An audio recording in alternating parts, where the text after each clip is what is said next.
6 years after the inquiry began, the families of British soldiers killed in Iraq have been told they'll have to wait until next summer to see the official report into the conflict.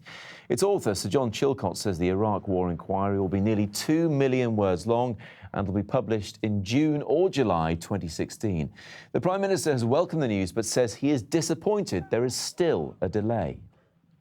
I am immensely frustrated by the slowness and the amount of time that it has taken. And I'm not frustrated on my own behalf. I'm frustrated for the mums and the dads who lost loved ones and who want to know what happened and why it happened and want to make sure that the lessons are learned.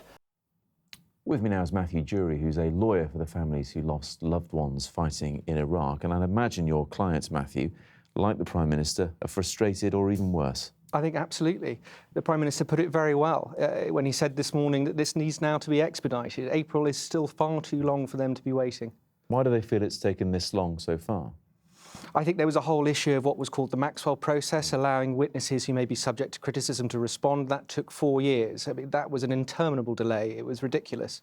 It needed to happen, though, didn't it? It did. If something is put to someone, they need to be able to react. That's absolutely right. But they should be given an opportunity to respond, not to be engage in legalistic ping-pong between their lawyers and the inquiry, which goes on, as I said, for 4 years. That's just preposterous. I mean, this was set up originally by Gordon Brown to provide some answers, perhaps even some closure for the relatives of soldiers who died in Iraq. Do you think the onus has swung too far the other way in protecting witnesses and politicians? I certainly do, and this is one of the family's main grievances. At the outset, Sir John, when this inquiry was first announced, Sir John visited them and told them that they would be his priority.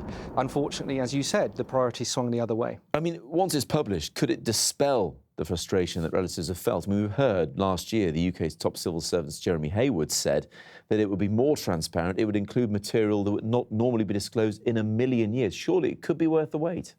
We have to wait and see, don't we? We don't know what it's going to say. The families, all they want is a transparent, open and proper report that gets to the truth of the matter. They've threatened legal action if the report is not published by the end of this year.